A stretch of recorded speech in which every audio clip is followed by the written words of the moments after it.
Guys, welcome back to World of the World. മറ്റൊരു എല്ലാവർക്കും സ്വാഗതം. നമ്മൾ ഇന്ന് ഉണ്ടാക്കാൻ പോകുന്നത്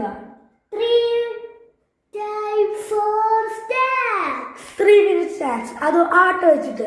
അപ്പോൾ നമുക്ക് നേരെ വീഡിയോയിലേക്ക് പോകാം. ഗൈസ്, പിന്നെ നമ്മൾ 2 കപ്പ് ആട്ടപ്പൊടി എടുത്തിട്ടുണ്ട്. ആട്ട നിങ്ങൾ എടുക്കുമ്പോൾ പേരൻസിനെ കൊണ്ടേ എടുപ്പിക്കാവൂ, അല്ലെങ്കിൽ ഓവറായിട്ട് പോയാൽ നമ്മുടെ ഡിഷ് കുളമായി പോകും. ഈ ഡിഷിൻ്റെ പേര് ഞാൻ ലാസ്റ്റ് പറയുന്നതായിരിക്കും.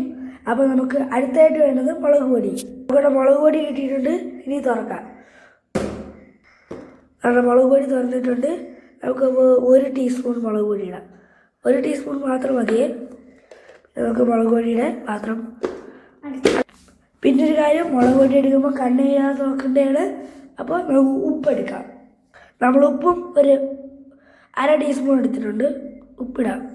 അടുത്ത നമുക്ക് വേണ്ടത് ഓയിലാണ്. ഓയിലിടാം. നമ്മളിത് ഇത്ര ഓയിലാണ് എടുത്തിരിക്കുന്നത്. നമ്മൾ ഓയിൽ ഒഴിച്ചു. ഇത് നമുക്ക് മുട്ടയാണ് വേണ്ടത്. അപ്പോൾ നമ്മൾ മുട്ട എടുത്തിട്ടുണ്ട്. നമുക്ക് ഈ മുട്ട പൊട്ടിക്കാം. നമ്മൾ മുട്ട പൊട്ടിച്ചിട്ടുണ്ട്. ഇനി നമുക്കിത് ഒഴിക്കാം. നമ്മുടെ സിസ്റ്റർ ആ മുട്ട പൊട്ടിച്ച് കുളമാക്കി. കുഴപ്പമില്ല. നമുക്കൊരു മുട്ടയും കൂടെ വേണം. ഇനി നമുക്ക് അടുത്ത മുട്ട എടുക്കാം. അടുത്ത മുട്ട പൊട്ടിച്ചിട്ടെടുത്തിട്ടുണ്ട്. ഇത് ഞാൻ തന്നെ ഒഴിക്കുന്നത് കാണിക്കാൻ പറ്റത്തില്ല, അല്ലെങ്കിൽ ഒഴിക്കുന്ന കാണിക്കാൻ എൻ്റെ സിസ്റ്ററിനെ കൊണ്ട്. അപ്പോൾ നമ്മൾ മുട്ട ഒഴിക്കാൻ പോവുക. നമ്മൾ മുട്ട പെർഫെക്റ്റായിട്ട് ഒഴിച്ചിട്ടുണ്ട്. നമുക്ക് നമുക്ക് കുറച്ച് മൈദ ഇടാം. അപ്പോൾ നമുക്ക് മൈദ ഇട്ട് കൊടുക്കാം. കുറച്ച് മൈദ മതി. ഇത്രയും മൈദ.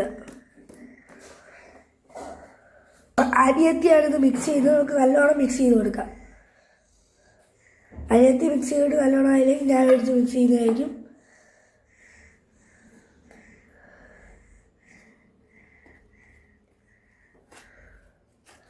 അരിയത്തി ഇത് ചെയ്തിട്ട് മിക്സ് ചെയ്യാൻ നല്ലോണം ആവാത്തതുകൊണ്ട് ഞാൻ ചെയ്യാൻ പോവുക.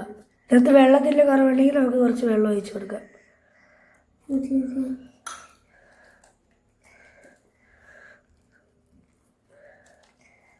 നമുക്ക് കോൺഫ്ലവർ കുറച്ച് ഒട്ടി കൊടുക്കാം. നമ്മൾ കോൺഫ്ലവർ ഇട്ട് കൊടുക്കുകയാണ്. അപ്പോൾ നമ്മുടെ ബാറ്റർ ഇവിടെ റെഡി ആയിട്ടുണ്ട്.